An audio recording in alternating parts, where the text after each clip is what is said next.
guys, I think I got a little plan. And it's not just my plan. I think one of the things that people will do is it might not be the greatest plan, but it sure gets people to move. It gets you moving emotionally. And that one thing is, if you ain't got a quarterback, you can always draft one.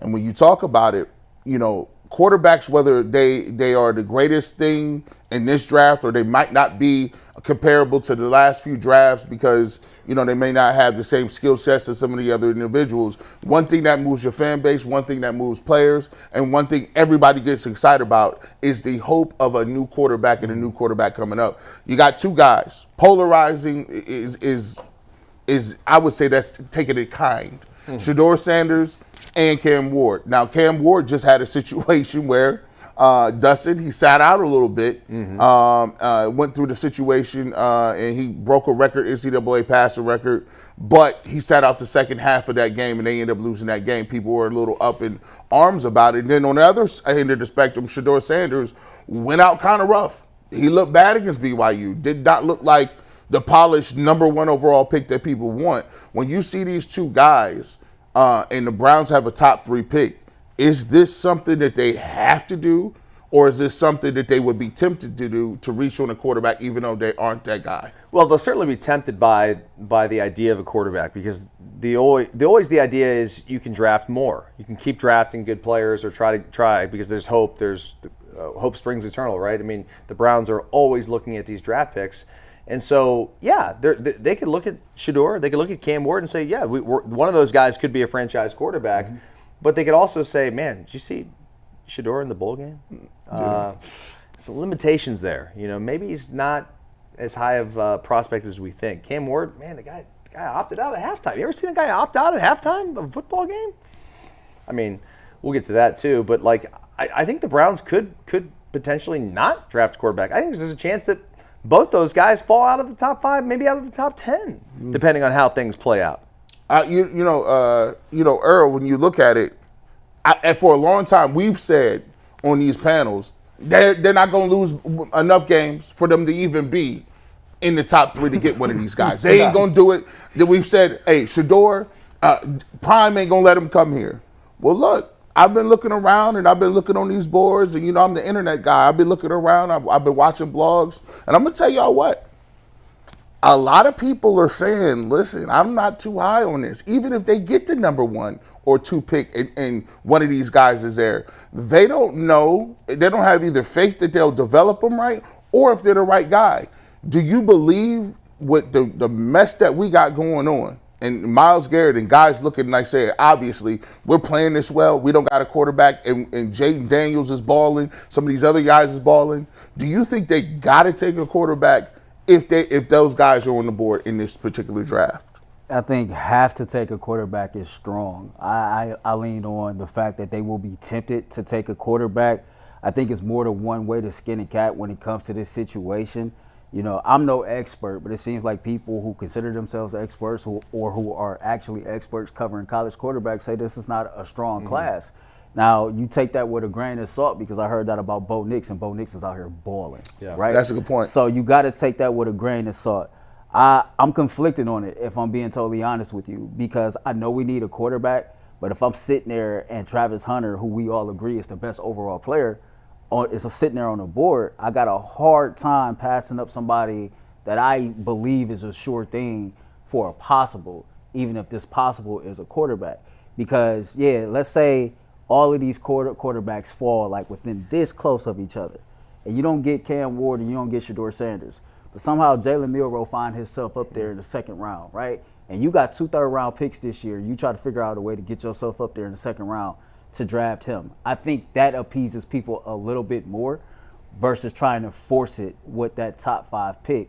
It's hard as hell to take a quarterback when Travis Hunter is sitting right there on the board, or an offensive lineman is sitting right there, or that edge wrestler from Penn State, for example, is sitting right there.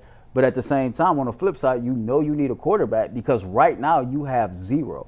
I don't think none of us want to see DTR on this roster next year. Mm-mm. We don't think Jameis Winston is going to be on this roster. And Deshaun Watson is recovered from an Achilles. So he's on this roster, but we don't know if or how soon he will be in the on-field plans. You have to start somewhere. And it ain't no guarantee that Sam Darnold, Justin Fields, Kirk Cousins, etc. is going to want to sign up to come play in Cleveland. So you might be put in a situation to where you have no choice but to take a quarterback. Jason Lloyd said something, and I totally agree with him. If the owner want a quarterback, the owner going to get a quarterback. Yeah. Like, if Shedeur Sanders comes out, and you know how it is with pro days, you know how it is. It's a long time from the last time you played in a bowl game to, you know that process, Dustin, to when you go out to Arizona or whatever, you train and you get with your quarterback coach and you may put on a little weight, try to, boost your numbers up, run faster, get a better shuttle. And he's going to be throwing with receivers and he's going to look great. These guys got it down to a T. They're going to be throwing. Anthony Richardson looked like the second coming of Brett Favre when he was throwing the football. But look what happened when he got in the league. So it's a long time between those two processes. And if Jimmy Haslam says, hey, man, give me, I want that guy, you're going to get one of those guys. My question to you is, are they doing it to make the splash or are they doing it to win? Because I know Myles Garrett can get behind and get excited about a young quarterback that everybody's talking about. That's great for your emotions, but I don't know if that's going to necessarily win you many football games next year. You know what's so funny is I don't know if the Browns know exactly what they're going to do, and here's why. They've tried everything so many times. You're right. How can they look themselves in the mirror or just even have any rational thoughts about the process and be like, okay, this is the answer. This is what's going to work because they've tried everything.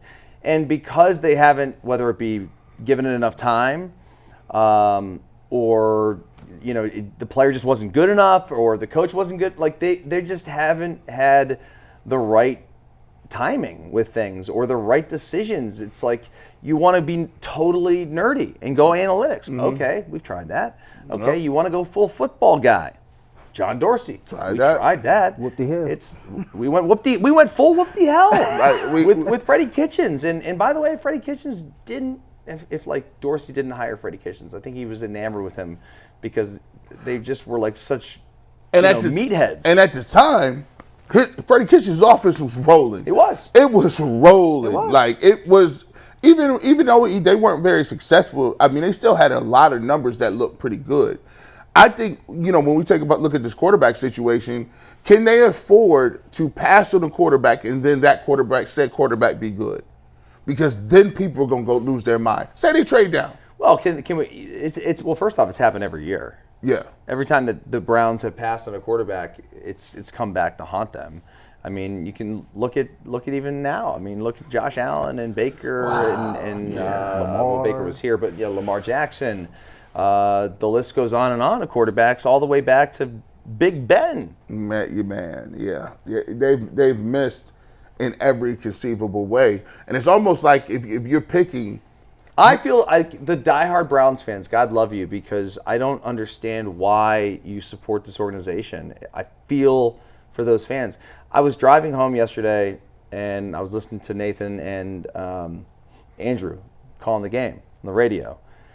And they're in a break, and there's airing these commercials, and it's like, the official plumber, the official whatever, the official, whatever. Landscaping. Yeah, all the different products. And my son's like, Dad, why do all these people support this, want to be a part? I'm like, this is why the organization takes everything for granted, because the money just keeps flowing into the organizations. The fans just keep going to the games. They keep getting kicked around like puppy dogs, and they take it. I think it's because most people was born into it. It's funny that you said that. I'm 37. Yeah. And the Browns left 95 Yep. around the time that you really start forming memories, can remember same with watching you. football, Same et cetera, with you, man. right?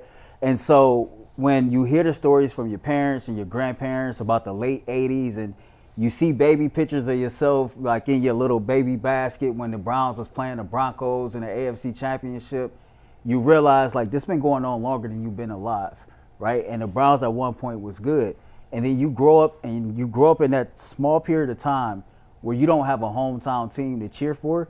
So you're a straggler, right? You cheering for the Vikings because Randy Moss out there. You cheering for Atlanta Falcons because Jamal Anderson out there doing a dirty bird. Right. You a kid trying to find anything to hold on to, and then you finally get your team back, and you come from a long lineage of Browns fans. You naturally adopt that fandom out of ignorance, because at that age you really don't know what the hell you cheering for, or why you're even a diehard fan outside of everybody in my family. Yeah, dad right? loves him, mom loves him, so my uncle loves him. Yeah, the only difference I can see with me now over the last 4.5 years, I went from a diehard fan working a regular job to doing this, and I have seen myself like scale back on the fandom side of things. Somebody put in the chat yesterday, we was doing the show, man, Earl quit on the Browns. I ain't quit on the Browns, but apathy has set in. I don't care as much as I used to, and this is a job now, right? So those emotions got to be checked anyway. You know what I mean? Yeah. But I think that's why the diehards support this team the way that they do. It's difficult because, you know, the way the NFL is set up is the NFL is part of the fabric of who you are. It's part of the fabric of your being. Like, you know, especially if you played the game, right? So if you played the game, you play hard, you live hard, you love hard. You do all this stuff because, you know how it is to go out there and play and put it on the line. So when you attach to a team and you attach to an area and it means more than just a sport to you, you know, I say football has almost become a religion of sorts. Like in religion, people don't give up religion. People, you know, like they feel like I'm dying, I'm going to heaven, right? You know what the definition of faith is, right? Believing in what you cannot see. And we ain't seen it at all. And we keep believing harder. And so when you get to a point right now, even in this circumstance, right, you've had a horrible season, and now what you can do, and the NFL is so good at this, you're a horrible season, we're going to reward your faith. We're going to reward your loyalty to your organization. We're going to give you a number one pick. Ooh. And you know what that means? We're going to sell you hope on a savior. Look, pick one of these saviors out here. You got Cam Ward and Shedeur Sanders. You can go buy his jersey. You can imagine him when he's out here doing 7-on-7s, how great he looks. And you start to think about him raising the Super Bowl trophy. And then you forget about the 3 wins that you had the year before. You forget about all that for a small fleeting moment in time. And that's how they hook you. And then, matter of fact, they put that in and say, okay, but we got a dome coming too. Can you imagine? The dome and one of these young guys. People, and they go right in their pocket because guess what? It's about loyalty. When people say I'm a Browns fan, they talk about how many years they've been a Browns fan and how many years they've been a season ticket holder before they even tell you what their daughter's name is. You get the full resume. You get the whole resume, right? And they wear that. Some people go out saying, there's a waiting list. I couldn't believe it when we were talking about the ticket prices. I couldn't believe there's a waiting list. Or how many, it's thousands of people waiting for this stuff, right?